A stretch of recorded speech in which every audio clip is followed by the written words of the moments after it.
Ringer WNBA show. We are talking expansion today. A new team is entering the fray this season. The Golden State Valkyries are going to be the 13th WNBA team in the league next year, and the expansion draft is coming up this weekend.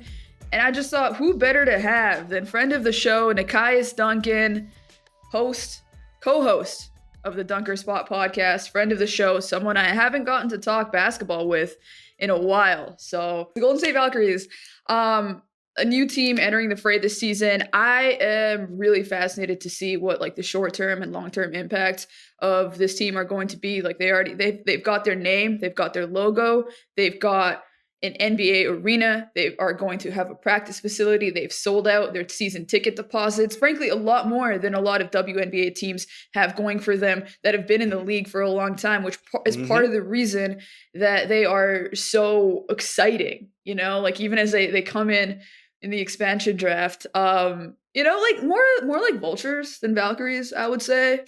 Just picking off a player from each team that we're going to get into. But their existence in the long term, I think, is going to be a rising tide for the WNBA because you bring in an owner like Joe Lacob with deep pockets and deep expectations and potentially them being a free agency destination very soon. How do you feel about just the overall, the big picture of the Valkyries entering the league?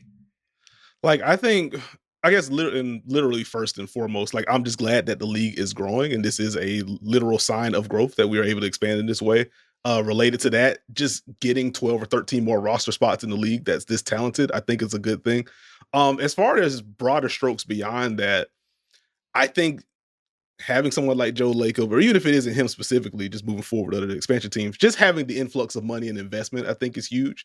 And I think to your point, why Golden State seems to be like why they seem to be so buzzworthy and why I think they're going to be players pretty soon, I would imagine, especially with everyone hitting free agency next year, is what you talked about. You have the practice facility, like you just have this infrastructure that's already so strong.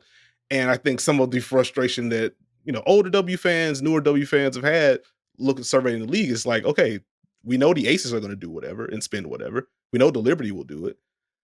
And a couple others, everyone else is just kind of like, where is the investment? Where are we getting these complaints from here? Like, if you remember the whole Joe Tsai thing with the Liberty chartering planes, and the leadership's just like, you can't do that. And it's like, well, we have the money, if we can do it, why not? Type beat. And so I think just having more people come in that are willing to spend that money and invest in the players the way they want to, I think is going to be good for their individual franchises. And it's also kind of raises the level league-wise. Like, you kind of have to have this stuff now. You should already have it as a concept, but if you want to compete moving forward, you have to have a strong infrastructure in place because otherwise you're going to get left behind. Yeah, and like I think it also just adds to like the haves and the have-nots. I do think that there is a lot more variability within the WNBA in terms of ownership groups and how much money that they even have to spend beyond how much they are willing to spend. And Joe Lacob obviously comes in and adds to that. But it also, you know, like to your point about the Liberty breaking the rules, you also have the Las Vegas Aces who are still, I believe they're still being investigated for the Las Vegas Tourism Board. I believe believe that's their name, giving everybody on the team $100,000 as a sponsorship. Like, is that potentially a CBA violation? Now, this is like $100,000 in the WNBA. That's, you know, that's more than a lot of players make just on their baseline salary. So it is a significant influx of money, but it speaks to the fact that there's a lot of market inefficiency still in the WNBA and I think that investment is one of the biggest ones. So, you know, you bring in a guy like Joe, like we talk about Joe Lacob, it's like, he's the light years ahead guy. He's the guy, he even pisses off NBA owners. This is like this guy is like the reason, like when the Warriors signed KD, this is why the NBA has the Supermax and all of these rules that are trying to restrict player movement and stuff like that too. Like this is an owner who kind of like, in a way, like kind of vaguely cheated by even getting his own team. So I think about like, you know, you have Cheryl Reeve after the WNBA finals talking about how it's great that the Minnesota Lynx built a team the way that they did, how like they're greater than the sum of their parts. They didn't break league rules, that they're like a great small market success story, that they basically, no, they didn't cheat is what they're saying. They did things the right way. We like doing things the right way in sports, right?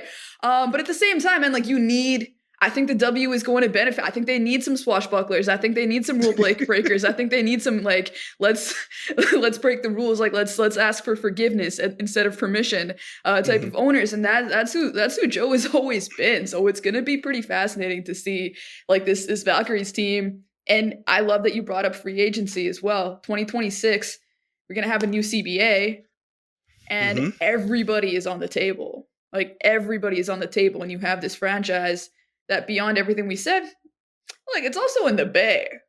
Like that's pretty Yeah, good, you know. They're yeah, it's pretty really, cool. really well situated to actually win a title. Like they want to win a title in 5 years. Like that is Lacob's basically directive to his new staff to to Natalie Nakase, like who was hired from the Aces. You know, like so it's like watching that sort of continuum too is interesting. Hmm. And like I just to the Joe Lacob point, like we got like 6 different aprons now in the NBA Yeah. to make sure like the rich folks get just like, oh, tax bill. We don't care about that. We just want to fund this team of 9 or 10 playable guys that's making a whole bunch of money. Like between him and Steve Ballmer, at least said, okay, y'all just can't do this. It's really Yep. just you two. Like we got to cut down on this some kind of way. But no, like I think it's exciting. Like, it reminds me of, and it annoys me, but it does remind me of kind of like the W media conversation, to where you start to see a little bit more of the hot takes start to get a little more action. It's like, well, you know, the league is growing when you're now having these absurd conversations and more of these things are happening. And so to your point, like people that are willing to bend the rules a little bit, et cetera, like inherently not great. But the fact that the interest level is there, the investment Mhm. level is there, kind of speaks to the league growing. So I think you take that Yeah. under the interest. Look, some rules are made to be broken, and I also think, you know, as much as inherently it's not a great thing, I think when I consider the context of the fact that this is all just a game and the rules that are being broken are going to be broken in the interest of players getting more resources, more money, I'm kind of Hmm. fine with it. Like I just don't care. I actually think that frankly, um the younger that a league is, the more that they should just be open to breaking the rules. Like, well, it's like I don't want to like completely do the Silicon Valley, like move fast and break things. I believe that even Zuck has gone back and had an addendum to that. Maybe I listened to a podcast lately that was talking about how maybe we should think about it as like moving fast and fixing things. I do think that, you know, there's a part of the W that you know, needs to be preserved for sure.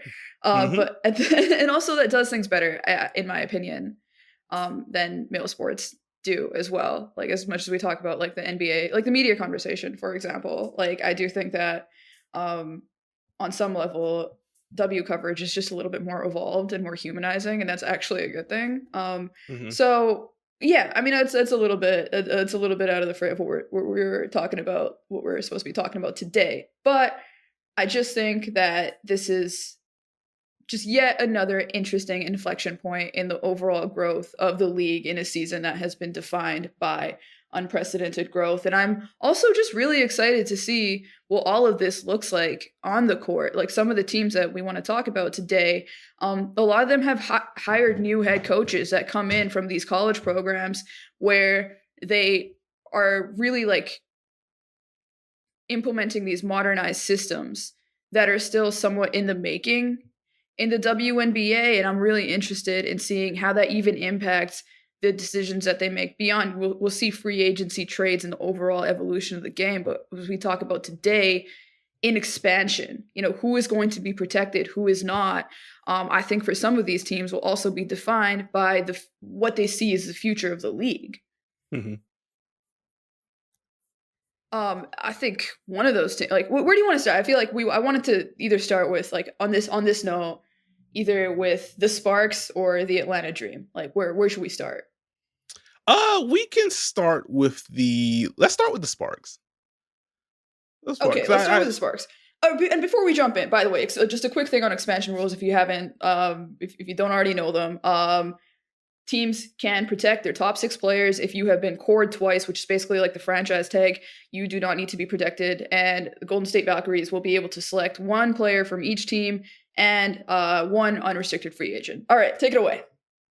Okay, like I think I like the way the conversation's framed with the Sparks. 'Cause I think adding Lynn Robertson, like one, just caught me off guard. Like you generally, like the fact that you were seeing D1 college coaches taking these W jobs. Like it just speaks to, and this is something that Steve has talked about on our podcast, but it just kind of speaks to, again, the growth of the league, that, salaries are getting more competitive now.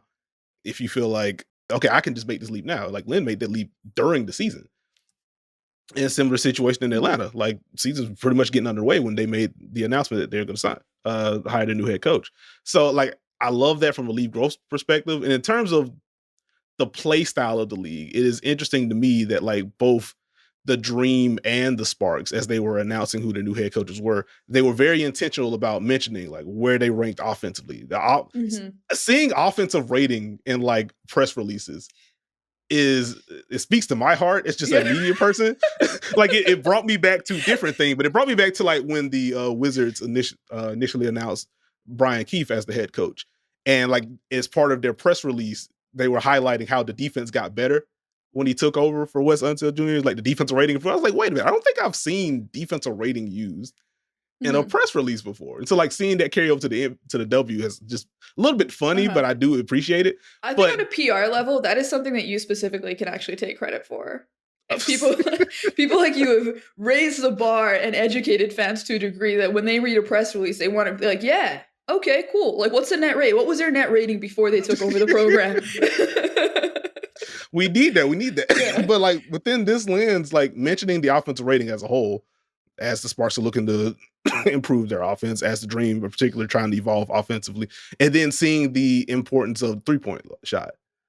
And that's where my gears start to churn, because you are seeing like 3-point rate is up across the league and has been increasing over the past few seasons, but we haven't had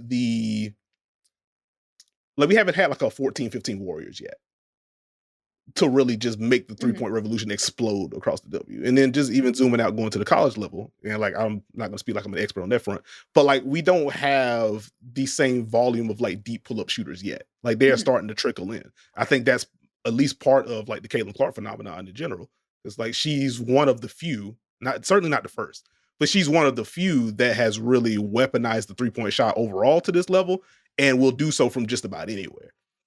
And I think as we get better 3-point shooters in the league, period, that's going to spread the game out. And as you get more players that are willing / are trusted with taking those kind of shots, I think that's where you're really going to start to see some of the scheme revolution on both ends of the floor. And so like the Dream and the Sparks kind of going into, or basically committing to evolving their offense in this way and shifting their shot profile in this way, or at least projects to do so. Like I think it does at least speak to in part of where the league is going offensively. I'm curious if you're the Valkyries, the Amihir Haley Jones debate. I think that's like probably one that's like making them tear their hair out, because it is here for sure. Like for me personally, I just kind of look at it, I'm like, I actually don't know who I would want more. Like you could, do send Haley Jones back to the Bay, and have her kind of like get her a little bit more, a few more reps as a playmaker, and have her kind of be like the table setter for this young team. But I'm also on some level, I'm like, look, I've actually kind of seen that. I saw that a lot with Atlanta this season, and I have a lot of questions. Like she's a really cerebral playmaker, but I also just don't know that she necessarily like has the physical tools to execute the things that she sees. I don't know. Where are you at on her in general? On Haley? Like she very much feels like a playmaking four more than like an actual point guard. Yeah. And so, and then that also brings me to Is she Atlanta the roster. Draymond Green of the Golden State Valkyries without the defense? I said, well, that would be an important part. Yeah, that's like it is kind of a defining characteristic of Draymond Green, I guess. Yeah. Yeah. So like, I'm just curious, honestly, with both, and to your point, that's why it makes the discussion so difficult. Because I think with Haley Jones, if you're able to play her at the 4 and utilize her more as a hub, she can be a grab and go threat, and she can attack early, but without having to like actually direct the offense. Like I wonder what that would do for her and how you can unlock different things there. And with LA, I understood the complaints about her not getting playing time and with some of the other 4s and 5s on the roster, but then it's just like, well, Nas Hillman is defending her tail off as well and helping on the glass. Nia Coffey defends and will take threes and can knock those down. Tina Charles, again, as we mentioned earlier, was very good. Cheyenne, uneven play, but just in terms of talent, like she is just a more reliable scorer, etc., than LA is. And because LA isn't a shooter at the moment, and like the finishing was shaky, but I think that can become better. But you kind of have to play her at the 5, and it's like, okay, where are you getting Mhm. minutes at the 5 with her at? And so I am curious to see, like, if she is the Valkyries pick, can they carve out 12 to 14 minutes a game for her at the 5? Because I think that's really where you see, to your point, the defense can pop, some of the ball skills can pop. And I think if she's actually the 5, you have more space around her. That does give her cleaner windows to improve the finishing and unlock her as a pick and roll finisher and stuff like that. Um, if the Valkyries feel like they can create enough of an infrastructure to do that, she feels like more of the upside play, in my Mhm. opinion. But then that just takes me to, okay, which guards are actually going to be available in this expansion draft? Because if it becomes like the Yeah. switch or the under issue again, then you're not optimizing her offensively. And then at that point, then what are we doing? Yeah. Yeah, that's a good point. It is. I mean, it's kind of the story of her career at this point, right? Like, she comes off the bench in South Carolina. Even for Team Canada, she's behind Natalie Achonwa and Aaliyah Edwards. We just haven't really seen her get to have consistent minutes. And yeah, I mean, I don't know. At a certain point, you do ask yourself like why that continues to happen. But I do think that a lot of it is actually just more like dictated by personalities. That's what it seems like. Just on the surface. But I also think that like she could be valuable enough even in like our garbage time sense, like, or just in terms of like cleaning things up, like, as she's an incredible offensive rebounder. Per 36, she was the best in the league last year behind Angel Reese. Mhm. Obviously like there's motor stuff there as far as like, can you do that for a whole game if you do get to play a lot more minutes? But I think there's a lot there. I think that's probably I'd take her as well. And I also think that just from a strategy perspective, if you are the Valkyries, I would kind of want to go high upside on as many of these as I possibly can. Because I Mhm. think with the fact that free agency is going to be so huge in 2026, um, none of this is high risk. Like this roster that we're talking about right now is probably just not going to be the roster of the future. So you might as well just take as many swings as you possibly can, be really bad in year one, and then just see what you have and then retool from there. Yeah, because we're doing the expansion thing all over again next season. So like, Hmm. get you 6 rookie scale contracts, protect those. Then there you are. So that's also another like on just like last thing on the dream point. Honestly, I think the reverse way of doing it, like if Haley Jones goes back to the Bay Area, it kind of creates this like natural pathway for Letitia to go back to Toronto, Mississauga Mhm. native over there. Mm, Just part of like the inaugural Toronto whatever basketball team name that they end up choosing season. there So you like go. there's some potential synergy. There's some potential synergy. We talked about the Atlanta Dream way more than I thought we would. I want to ask you about the Aces Okay. because I feel like this is like you're not a beat guy, but if you had a beat, I feel like the Aces would be your beat. We know that they're going to protect their top four: Asia, Jackie, Kelsey, Chelsea, probably Kate Martin. After Mhm. that, I assume like for me it would probably be Liz Catley. Where are you at? Honestly, because it's the Valkyries specifically, I really don't know. Because like you can protect unrestricted free agents. Like Tiffany Hayes feels like the best player of the group to protect. But also, if there is a I want to play for the Aces or I will retire, Yeah. are the Valkyries going to select her? And thus, if you feel like she's not going to get selected, do we need to protect Tiffany Hayes if we know she's going to be back? And it's a similar thing with Leisha Clark. Like I don't, Mhm. she hasn't alluded to retirement, but I don't know. Like that, I that mean, gets she's interesting 37 here. years old, so Yeah, yeah. but like she's still very good, very valuable, and I think the Aces. I think in an ideal world, they would want to go younger. Like let's just protect Liz Mhm. and see what we have with her. But because it is the Valkyries, you have Natalie Decase there, and like they love her. Like, does that become more realistic that they select one of those vets? And like, what does Mm. that mean for the Aces free agency period? So Yeah. like, that's where it gets interesting for me. That is interesting. And there's also the element of I do believe that Tiffany Hayes is less of a risk there just because, she came out of retirement to play for the Aces. She has talked specifically about how, being on the Aces has made her, almost fall in love with basketball again. I'm paraphrasing here, but basically it just sort of rejuvenated her. So I don't think that like she would necessarily want to go and play for the Valkyries after this. Mm, The Alicia Clark thing is interesting though because of how valuable she can be to a contender. We saw it with the Aces. Like she was doing so much for them. She was playing small ball four. She's spacing the floor. She's defending. She's doing all of like the glue stuff that you need for a contender. So if you're the Valkyries, you could take Alicia Clark and you could say, A, this is a great vet to have on the team. B, let's trade her for a second round pick to one of these contenders at some point. Like that could also potentially be a strategy for them, not only with the Aces and Alicia Clark, but you know, if these teams do decide to protect some of their younger players, you don't necessarily have to look at it and say, oh, well, this specific player is like an Alicia Clark is not going to make sense for our timeline right now. You could just yeah. take them. You could just take the highest, the best player available and just see if you can flip them later. hmm Like she has, as you mentioned, like she has obvious value on the court right now. The off court value is just tremendous. Like she's just one of the best leaders, just one of the best vets in the league, period. And so like you can justify doing that. And so from the Aces, I'd be a little worried about Mhm. that. Like I don't want to lose I wouldn't want to lose Alicia. Like I don't think I guess rolling through the unrestricted free agents, like I don't think the Valkyries going to use their unrestricted pick on Sid. Right. So I think she's more safe in this conversation. Mhm. Though she did give the Aces really good minutes in pockets last year. So like you can still get the veteran slash on-court value thing there. You can talk yourself into it. Um I think Alicia would probably be my final pick Mhm. and just take the guess like, hey, if the Valkyries actually try it with Tiffany Hayes, it's just not gonna go the way they want it to. Not that's gonna be malicious, but Yeah. Well, I mean, I think if you protect Alicia Clark, then I think it's just a really easy decision for the Valkyries. Like you just go ahead and you take Liz Kitley, who is basically a first round level talent in my opinion, or an early second round level talent, who you know dropped a lot in the WNBA draft last year because she tore her ACL. mhm, But you know, this is somebody who has a lot of defensive potential. She's not necessarily a shooter, but she can you know, definitely get it going in the post. She can rebound the crap out of the ball. She's just a great young prospect, you know, like you basically you get like two first round level talents after your draft pick going in. So I think if I mean to me, if Liz Kitley's on the board, I'm taking Liz Kitley. makes sense. Can I toss you a quick Aces question? Yeah.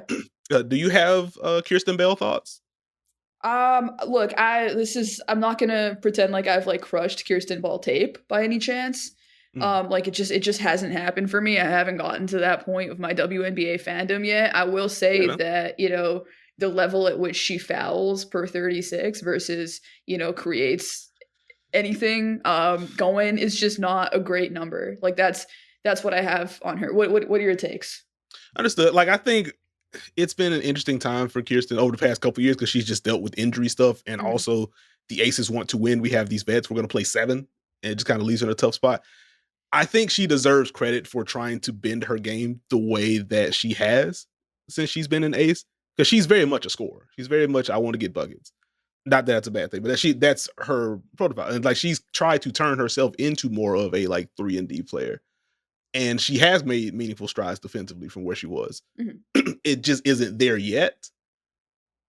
Okay. And so like I wonder, obviously again, Natalie has just seen every second of her career at this Right. point. Like if And there's anybody who knows what she can offer, it's her. yeah, so that's why I was like, I wonder how much interest the Valkyries would have in Kirsten. Would still be on the rookie scale contract, may have a little bit more like this isn't going to be a championship situation. Do you have more room to actually just let her explore her game on both ends and you get a little bit more out of her? I don't hate that, you know, you let her rep it out and just see what kind of player you have there. That's not a Mm, bad idea, and she definitely just doesn't seem like she's high enough on the priority list in Las Vegas, to be a player that they could even think about protecting. So I would be interested in that. I'm always up for like, you know, if you haven't gotten a chance, it's sort of like the Letitia thing. If you haven't gotten a chance, I do want to see what it looks like on the court. yeah. Is there who else are you really interested in? um, like Dallas is interesting for me, honestly, because like obviously you're they're just going to core Satu. Mhm. Now, does that mean Satu's going to be on the Wings roster once the regular season starts? That part I don't know because there just seems to be too much smoke there Mhm. for it to not be something. Yeah. Um, but Because we like talk Satu's gonna about NBA narratives like entering the WNBA. Like, I'm surprised that we haven't had like a big "is Satu going to choose Caitlyn or Paige" conversation yet. Like, I feel like it's coming. It's like it's in the It exists in the ether, it just hasn't happened yet. Like it's either that or hey, Satu was just on the championship float with Niara, and the Liberty could just do that if they want. Mhm.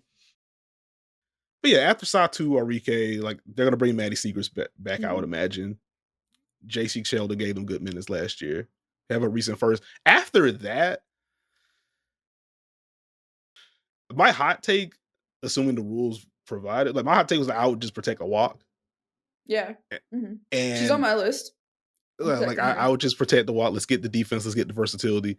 Mhm. Because like pigeonholing yourself into two centers in Tierra McCowan and Kalani Brown, who are talented offensively and they have size that again you just can't really contend with. And having them on the roster is why Dallas has just crushed the offensive glass the past few seasons. But like the defensive versatility, there's more with Kalani than there is with Tierra.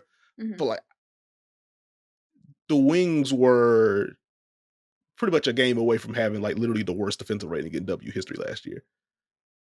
Yeah, I look at that I front court and I'm a little bit like, "Who cares?" Like, like, let him go. Yeah, like I think Kalani. I know Kalani for sure. Maybe Tierra. I can pull the salary cap sheet up really quickly, but I know Kalani is like one of like 4 or 5 players that's actually signed past Mm. 2026. Yeah. Um, but like if I'm Dallas, like I would. Is she on a good deal? I mean, I guess everything's gonna be a good deal after 2026, after the cap spikes. Yeah, I think within that context is fine because like she Mhm. is good. It's just okay. Yeah, so And Tierra will be a free agent mhm. next year. Kalani's signed through 2026. And she's the youngest of, like, the group too, right? I believe so. So like Mhm. I wouldn't protect either of the centers, and I would see Mhm. if the Valkyries would take one of them. If for no other reason than let's clear some of the money off the books heading into the free agency period. If we're going to core Satu and hopefully just agree to just a super long term deal, but again, I imagine Satu's also going to just want the 1 year so she can hit free agency next year if she stays. But I want to clear the books a little bit. I want to add some Mhm. versatility in the room, and even beyond that, like before getting hurt, Maddie Seegers was just really good for them. Like she was making a most improved case before she got hurt. Mhm. Nothing else. Like we're just going to clear more minutes at the 4 or 5 Mhm. for Maddie if one of those centers are taken. So like I think that would be where I would go. Got it, and then I imagine Carla Liete is also on your list of protected Yeah. players. Yeah. Yeah. For people listening who don't know, Carla Liete is 20 years old and is, like, the best young point guard in France right now who is going to just, like, absolutely be a killer whenever it is that she decides that she's going to be in the WNBA. She is awesome. She's so fun to watch. She's really creative, great playmaker. 3-point shots coming. She's gonna be fun. She's gonna be really fun. And if for some reason the Wings don't protect her, which I don't think that they won't, she will be a Valkyrie. There you go. There you go. Mhm. I think the only other team that I would really mention, like one, just a quick shout out to the Fever for just the social team just posting the graphic with 6 players, and we just kind of Right. know who that's gonna be. So like I'm glad we don't have any Yeah. making any bones about that one. So that's fire. I guess the other thing I would ask is who would be your sixth for Chicago? Mm. Would be my question. I think Angel, Camilla, Kennedy, and Michaela as restricted free agents. Elizabeth Williams obviously going to be there. You can go a variety of ways depending on Mhm. what you're valuing. Like as Tyler talked about, and as Jeff Pagliocca talked about, like they want to get more shooting in the room. And if the intro presser was any indication, like that veteran leadership and just the general vibes are going to be important for this locker room. Rachel Banham should provide the vibes and the shooting in Mhm. spades. Like, do you pick her? Do Yeah, you okay, go so with Dana? sorry, go ahead. I was gonna say, like, do you go with her? We talked about Dana Evans a little bit earlier. Do Yeah. you give her the shot under Tyler? Like, are you able to re-implement her Oh, into you the think maybe lineup? you Because can she's like, salvage that relationship? yeah, like maybe so. Like, Tyler's just a good dude first and foremost. Mhm. Should be a very good coach. And if you're talking about building relationships and just player development in general, that seems like a natural fit Mhm. as well. Like you go that route if you want more front court depth. Like Izzy Harrison her and Angel together on the floor was pretty fun last year. Like, you go Izzy if you want. Like, Yeah. who would be your sixth? I guess would be my question. Yeah. By the Tyler Marsh, who by the way was on the Dunker Spot podcast very recently for about an hour, in which you guys talked about a number of interesting things, including wrestling and chicken and waffles. So to that. Okay, so Great plug. this is interesting. I had not considered the possibility of Dana and the organization rebuilding their relationship after a new coach comes to town. So, like, what is it about Tyler that you think would allow him to be the coach that can bridge that gap? I think general demeanor, attention to detail, and I think the player development background would really help, especially as you talk about some of the growth areas that Dana has, particularly offensively. Like Mhm, she is someone that comfortable taking deep pull up threes. Like the inside the arc stuff is where it's a little fuzzy for her, both mhm, in terms of the actual reads and like she's gotten more comfortable with a floater and with pull up twos, but she isn't all the way there yet. And the finishing, I think there's more of a size deal, but the finishing mhm, hasn't been great throughout her career.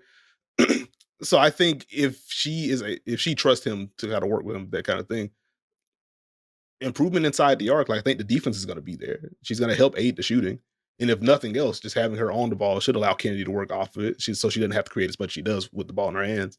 mhm, Like, are you able to unlock some of the cutting there? Just giving another pick and roll partner to Angel or Camilla, like I think there's room there. mhm. But again, like if if the problems are deeper than head coach slash scheme shift second half of the season, if it's really just an organizational thing, then maybe they just say, actually, we're just not gonna And then you have to ask do that. yourself the question of, is Kennedy Carter going to be back? Because the big reason that Dana even got sidelined was because Kennedy was just, playing her ass off. And, Mhm. you kind of just had to give her the starting role. And it also, look, like, frankly, it turned around their season. So I think my thing with Dana is like, as much as those things are frustrating and they need to be communicated in a sensitive way, she also just, to me, doesn't have much of a leg to stand on as far Yeah. as the on-court stuff goes. So I think the big thing is really my question is, what does she want her role to be? Is she going, if Kennedy is back, which is another question for them, is she going to be willing to play the same role and learn how to like expand her game within that role, or does she just want to go to a team that's not going to force her to do that? Mhm. No, I think that's fair. Like, I think I'd imagine there has to be like some organization slash agent slash Dana Mhm. conversations happening throughout this Yeah. whole ordeal that we aren't privy to. Yeah. Um, yeah, like that's at least something that I thought about. Yeah. To your question though, I probably just go the Lindsay Allen route. Hmm. I just think that she was just a really great stabilizing presence for them, for a team that really needed it. It's just as far as somebody who could set the table and actually like make an entry pass when you have, all these post players on your team. Mhm. I just think that, she's just she's just like a really smart bet. I think sometimes it's just as simple as that. Like when you have a young team and, I'm not sure how she is vibes wise, but it seems like she was definitely like one of the more positive people in that locker room as well. So I probably, like, there's vets and then there's vets that have value because of what they specifically bring to your team. But Mhm. then, you can also look at it on the other end. We've talked about this, but like, what do the Valkyries want from Lindsay Allen at the end of the day, right? Like that, like she's just so much more valuable to the Chicago Sky that I think maybe you could like take that risk as well. Mhm. Yeah, like I guess circling back to the Atlanta conversation, if LA is the Valkyrie pick, again, who can get her the ball? Who can help set her Hmm. up? Like Lindsay Allen can help Yeah. you do that. Yeah, that's true. That's true. Would she like who's your, I feel like, I mean, it could, we talked about Ari. I feel like it could definitely end up being Ari McDonald. But is there is there a guard that you're really hoping they can get? Is it Lindsay Allen? Mm, like Aries probably the one, Mhm, honestly. Like I don't know if it's a actually I guess circling to Connecticut. I don't know if I would protect both Ty Harris and Veronica Burton. And that's partially just due to me being a big fan of Olivia Nelson-Ododa and what she provides. And so like if one of those shake free, mhm. then I think the Valkyrie would certainly I would imagine they just go to point guard route at that point. I honestly, I have like the Sun penciled in as a team that just gets Veronica Burton. I feel like they actually like the decision making with them, and I love what Veronica Burton provides, but I think it's kind of a no brainer, like what their decision should be. To be honest, Okay. She like you, plus minus monster for them last year. The she defense was was, good. You mentioned the decision making. she The was, she screening, those the was. keys. Yeah. She was, but it's sort of like it's just because of everything else that they had. Like you're obviously protecting Dejanay, you're protecting Marina, you're protecting Alyssa Thomas. I think after what I saw in the playoffs, I'm protecting Olivia Nelson Adota. I just am. Like it's just especially because you don't know what's happening with your front court too. Like you don't know if you're gonna have Alyssa Beck, you don't know if you're gonna have Bree Jones back or DeWanna Bonner either. So like there's just so much more playing time at that position for a Mhm, person like a player who I think has proven that she deserves it. And gave him an element that they just didn't have. Whereas I look like this is probably like whatever the best player the Valkyries get is probably gonna be like it's probably gonna be from Connecticut. So this is like nothing against Veronica Burton at all, mhm. who I think is awesome. It's just that you their decision making is it's like a tough decision, but I think it's kind of a straightforward one. Hmm. No, I got you on that. What would you do? Like would you just would it who would you swap out? Would it be Olivia Nelson Odota? Prob probably. Probably so. Like I guess I'm just really torn between Ty and Veronica. Because like Yeah. If Ty is healthy and if Ty is aggressive, like I think she is just flat out better. Yeah.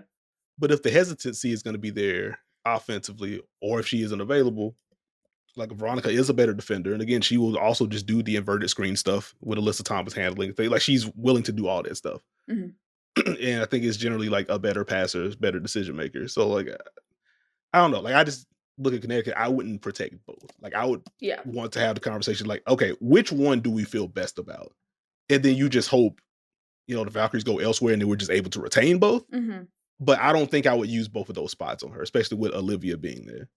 Yeah, I think you're right. Actually, I wouldn't hate like them not protecting Ty Harris over Veronica Burton because of the things that you mentioned. She's also Veronica Burton's also 2 years younger, and Hmm. she does do a lot of not stat sheet stuffing stuff that has a lot of value, especially to a contender as well. Okay, you've moved me off a little bit. Like I could yeah, I could see it. I could definitely see it. I've both done my job, and I may get Mark Schindler to yell at me. So we will see how this goes. What's Mark? What is Mark Once going to say to you? uh, I don't know, that's more so. I know he loves Veronica Burton, Okay. but I think he's also a fan of Ty Harris. So I'm just opening up the possibility that I could get yelled at here. Well, perhaps he'll be yelling at himself more so than anything else. Be like, ah, Burton versus Harris. um, okay. So I think we've gone through most of the teams that are interesting, like just to kind of blow through them. Seattle Storm, you're picking between a homes or you're passing. Um, don't really feel like there's a lot there. Do you disagree, or can we keep it moving? Like I think Seattle's straightforward. Like you can't core Neca. I think it's just Jewel, Ezzy, Skylar, Jordan, Gabby, and Nika Mule. Like Mhm, unless you just want Sammy Whitcomb because Nika suffered the injury, mhm. like maybe that becomes the bit. But like outside of it, like that seems pretty straightforward for me. You know who quietly has like an interesting decision to make? I think Washington has some interesting Mm, decisions to make. yeah. Because like Shakira's an easy yes, Ariel Atkins is an easy yes, Brittany Sykes is easy yes, Aaliyah Edwards is an easy yes, and then from there, like I think it is like 4 players for 2 spots, Mhm, depending on what you value. And so like the Carly Samuelson shooting is very important. I think this is who I think Kevin Pelton had this in his projection article that he would take Carly because of that. Emily Inksler was someone else that Kevin Pelton picked who really had some fun flashes in the mhm. second half of last season as the Misses were dealing with a bunch of injuries. Stephanie Dolson was just the best 3-point shooter in the league on moderate volume. And I think part of why Washington's offense functioned so much better, in addition to the pace just being better, was because of the shooting that she provided. Being able to be Mhm. used as a hub, prying those guards with her screens, and just being a more willing shooter on top of that. And if they want to maintain that, like I would be intrigued with seeing her and Shakira also get more minutes together. Just Mhm. let Shakira do all the exploration as a shot creator. You know what Shakira brings defensively. And Stephanie Dolson, do your job defensively on the offensive end. You stand out here and you shoot, or we use you as a hub. So like I could see that being a protection selection there. And again, if you want to bring Emily Inkster back, you can, Mhm.